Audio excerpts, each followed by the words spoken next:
남한 출신 한국인 분들. 그렇죠. 남한 출신 한국인 저는 분들. 북한 출신 남한인. 북한 출신에서 얘기를 했으니까 남한 출신 어떻습니까? 왜냐면 남한에서도 경력차 임금이 다르잖아요. 같이 적용을 될 수밖에 없지. 다른 동네 아버지보다 낫죠. 아니 왜냐면은 그 아웃이 무시합니까?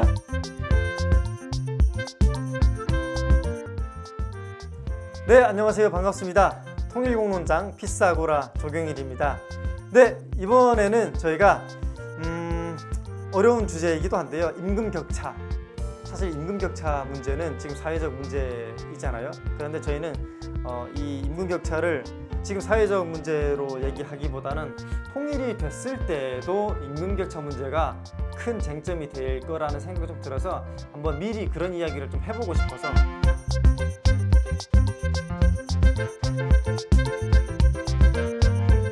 반갑습니다. 예, 어려운 주제인데요. 저희가 이야기 좀 앞서서 제가 잠깐 이렇게 독일의 사례를 좀 잠깐 설명드리면요. 우리가 동서독이 통일이 됐잖아요. 지금 31년이 됐어요. 우리가 동서독의 통일에 대해서 우리가 많이 배울 수가 있고 참고할 수가 있는데 교과서죠. 물론 사정이 워낙 많이 다르기 때문에 그대로 우리가 적용할 수는 없어요. 그래도 우리가 참고할 수 있는 게 지금 동서독의 임금 차이가 많이 높습니다. 통일된 지 30년이 지났는데도 지금 이 서독 지역의 그 임금이 동독 지역의 임금보다 17%가 더 높았어요. 그러니까 동독에 있는 사람들이 서독에 있는 사람들보다 덜 번다는 얘기입니다.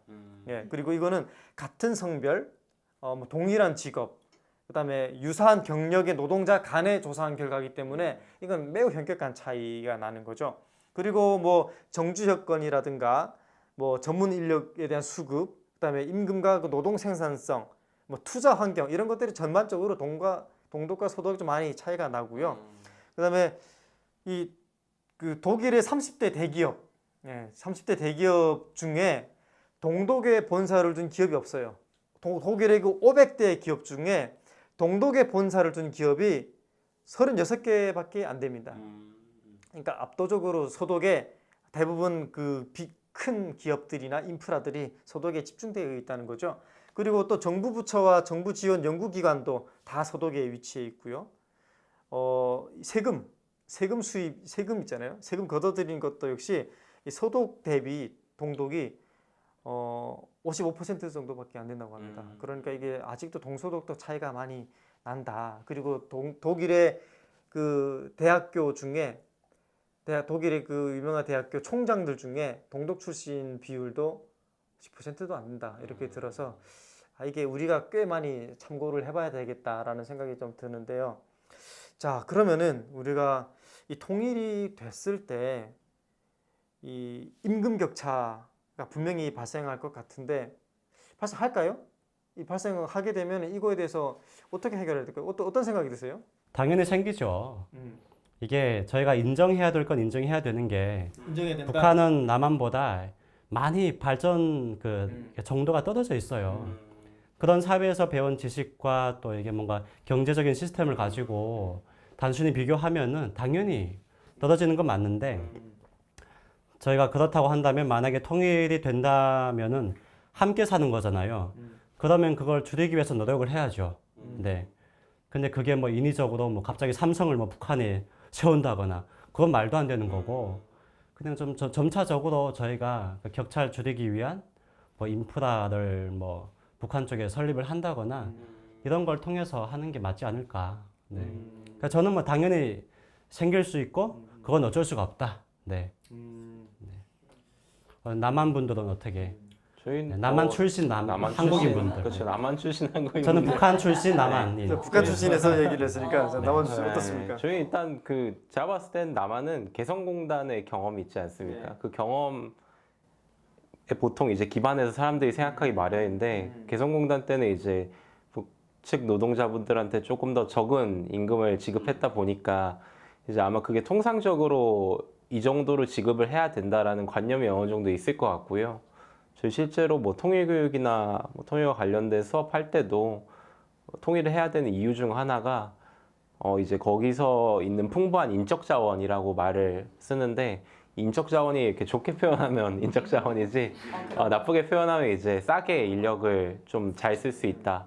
나 한국어 되기 때문에 맞아요. 예. 그래가지고 거기서 좀 어폐가 있긴 한데 약간 그런 인식이 있는 것 같습니다. 그래서 네. 나중에 어떻게 할지 좀 네. 고민이 되긴 하네요. 통일 딱 됐어요. 예. 근데 북한 출신 사람들은 일단은 기분 나쁠 거 아니에요. 그러면 이제 문제 제기도 할 것 같은데 맞아요. 어떻게 생각하세요, 가영 씨는? 나는 이제 북한 출신 남한이니 그렇게 네. 먼저 편하게 말해줘서 나도 네, 좀 네, 더 편하게 얘기하면 당연히 왜냐면 남한에서도 경력차 임금이 다르잖아요. 뭐 같이 적용을 될 수밖에 없지. 나는 그게 더 형평성에 맞다고 봅니다.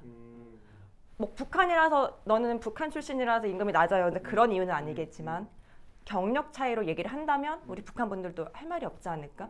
대신에 남한 차원에서는 제도적으로 북한 분들이 정말 뭔가 경력 개발을 위한 일을 배우고 싶다, 교육을 받고 싶다 이러면 적극적으로 지원해준 제도를 만들면 이 임금 격차도 몇 년 후, 몇십 년 후에는 똑같아지지 않을까? 그러니까 남북한에는 노동력의 그 기술력 또 숙련도의 격차가 있기 때문에 그 저임금은 뭐 우리가 네. 당연한 거다. 오히려 그게 네. 난 형평성에 맞다고 봐. 형평성에 맞다. 그럼요. 네. 어쩔 수 없지. 네, 점차적으로 해야 된다.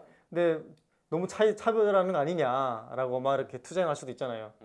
대신에 그러면 이러면 되겠다. 그러면 그 최저임금으로 시작을 하는 거지. 다만 뭐 최저임금의 차이가 조금 있을 수도 있겠지만 그 최저임금 이하로는 절대 안 되는.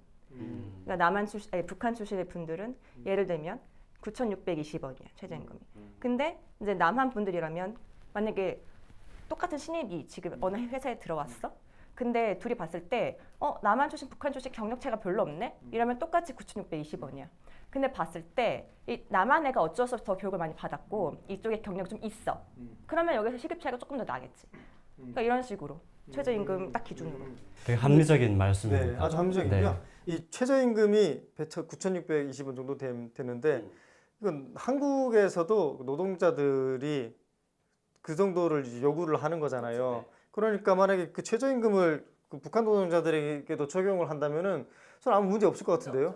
법적인 제도 하에서 차별되는 거는 그건 정말 차별적인 문제인데 뭐 최저임금을 주는 건 괜찮죠.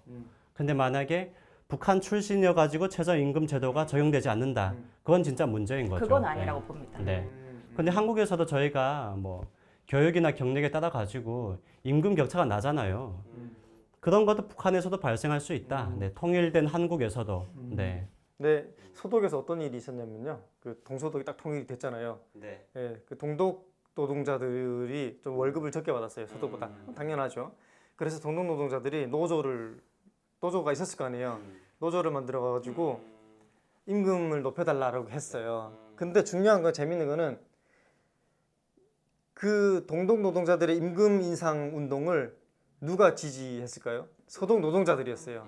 왜냐면 깨어있는 왜냐면 동독의 노동자들의 인건비가 올라가야 소독에 있는 소독 노동자들의 인건비가 올라가는 거예요. 그러니까 이게 동독 노동자들의 임금을 기준으로 할 경우에는 거기에 기준이 돼버리면 소독 노동자들이 높은 걸로 보이기 때문에 오히려 거기에 맞추지 말고 소독 노동자들의 임금을 기준으로 맞춰야 그 동독 노동자들의 임금이 싼 것처럼 보이잖아요. 그러니까 이렇게 올려라. 그래야 우리 전체적으로 상향 평준화가 되지 하향 평준화가 안 된다.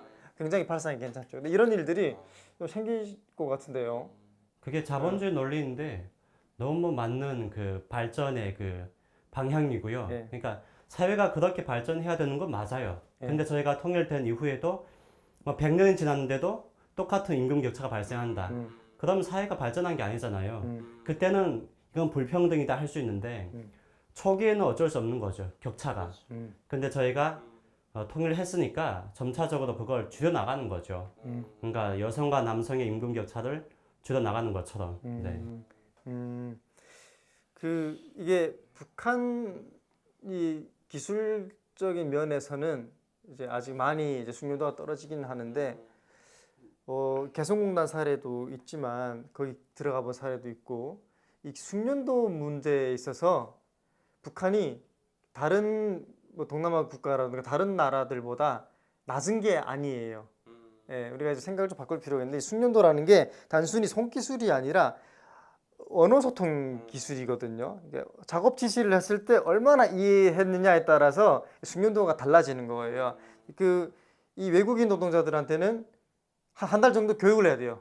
예, 언어 통역사 붙여가지고 이렇게 해야 된다 저렇게 해야 된다. 근데 북한 노동자들 같은 경우는 그 과정이 생략돼요. 그러니까 한 달 정도의 그 교육 과정이 공정이 다 사라지니까 그게 오히려 더 숙련된 노동자다라고 하는 사람들이 실제 증언이라기보다는 실제 협력을 했던 사람들 다 그렇게 얘기를 하거든요.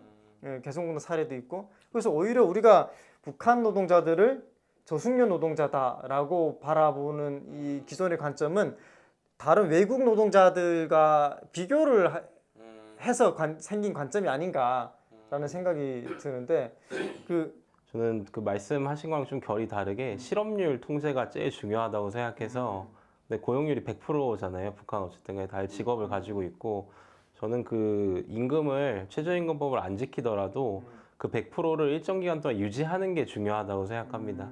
안 그러면 이제 그 중에서 이제 최저임금을 받을 만한 직업들만 추려지고 대량 실업이 발생하면 그때부터 이제 정말 전 답이 없다고 생각하기 때문에 그래서 그런 과도기 시절에는 100% 고용률을 유지하는 걸 목적으로 뭐든지 다 해야 된다 하는 게 제 일단은 기준이고요. 고용을 하고 예, 고용을 100%다 하는 상태에서 뭔가를 해야지 이렇게 최저임금을 그냥 무조건 준수한다고 해버리면 제가 봤을 때는 글쎄요 대량 실업이 발생하지 않을까요? 근데 뭐 통일이 되면요 저는 일자리가 넘쳐날 거라고 생각이 좀 들거든요. 예를 들면 이거죠. 어쨌든 통일되면은 유튜버도 가능하고요. 통일되면 일단은 1차 인프라 산업이 제일 활성화가 될 거예요. 건설 산업이죠. 북한은 새롭게 재건을 해야 되거든요. 그러니까 리모델링이 아니라 그냥 리빌드가 돼야 되는 상황이기 때문에 다 때려 부수고 그거다 새로 지어야 되기 때문에 이제 1차 산업은 1차 노동자들, 그러니까 비숙련 노동자들을 많이 필요로 하는 거예요. 그러니까 고숙련 노동자들은 덜 필요하죠. 당분간은. 그래서 일자리는 굉장히 많이 만들어질 거다라는 생각이 들어서 뭐 취업률, 실업률 이거는 아마 단기적으로 해소가 되지 않을까? 그 정선 씨 해산에서 왔잖아요. 해산 인프라 어떠세요? 다른 동네 아버지보다 낫죠. 왜 굳이 아니 왜냐면은 아웃이 무시합니까? 제가 아버지 평하는 게 아니고요. 이거 폄한데 아웃이? 제가 그 사진을 보니까 아버지가 좀 해산보다는 해산시거든요. 네. 거기는 뭐 이렇게 기차역도 많고 장마당도 큰 게 되게 많아요. 예, 인정합니다. 네, 인정하고요. 자, 중요한 거는 저는 이 질문을 왜 했냐면요. 그 해산시에 있는 많이 발전됐지만 사실 다 부수고 다시 지어야 되지 않을까요? 당연하죠. 그렇죠. 북한 정부에서 이렇게 막 삽질해서 한 건데. 네, 그러니까 평양 같은 경우는 지금 굉장히 고층 빌딩이 어마어마하게 많아서 그걸 부술 수는 없어요. 아마 잘 지었을 거예요. 근데 평양을 제외한 나머지 지역 같은 경우는 다 인프라들이 어마어마한 그냥 벽돌, 진흙 벽돌도 많고 그래서 다 부숴야 되기 때문에 우리가 그렇다라고 수치로 얘기는 할 수는 없지만 인프라 산업이 어마어마하기 때문에 저는 건설 산업 좀 하고 싶어요. 제가 사실 개인적인 야망을. 야망 있죠. 왜냐면 저 지게차 자격증도 있어요. 저게 지금 통일 같은 거 대의를 위해서 얘기하는 거 아닙니까? 저 대의를 위해서 지게차를 땄어요. 예. 그렇다고 주장하는 겁니다. 예. 계속하시죠. 네. 그래서 저는 통일이 되면은 개인적인 소망인데 통일이 되면은 이제 우리 동네 가서 좀 이렇게 마을도 짓고 하고 싶은데 통일됐을 때 일단 북한 남자들 같은 경우는 일단 직업이 있으니까 최저 임금이라도 받으면서 수입이 올라가요. 근데 여성은 이게 고용이 안 돼 있는 여성들 많거든요. 그걸 방치하면은 북한에서도 남녀의 그 임금차가 발생해요. 그건 막아야 돼요, 진짜. 네.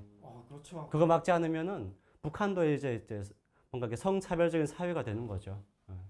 이미 어마어마하고요. 근데 지금 또 저는 너무 또 비관적으로 보지는 않는 게 지금 북한 여성들이 경제적 주체가 됐는데 그 바탕은 북한 사회가 밑바닥은 시장 자본주의이기 때문인 거예요. 그래서 남성들은 열심히 월급도 안 주는 회사에 나가서 이렇게 출근 도장만 찍고 나오고 이제 어머니들은 우리 지난번에 주체적인 여성에 대해 얘기했는데 어머니들은 돈도 벌어오고 집안도 하고 육아도 하고 슈퍼우먼이죠. 네.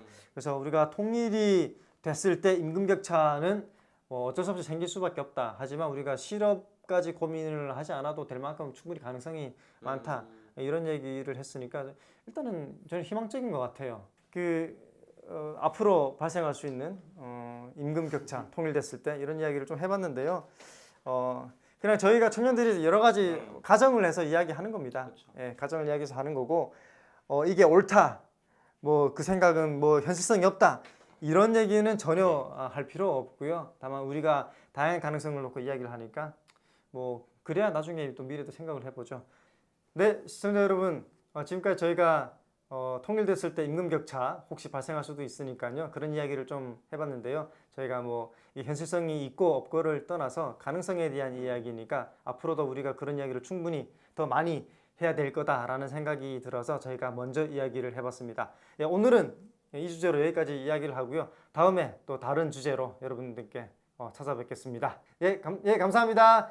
다음에 만나요.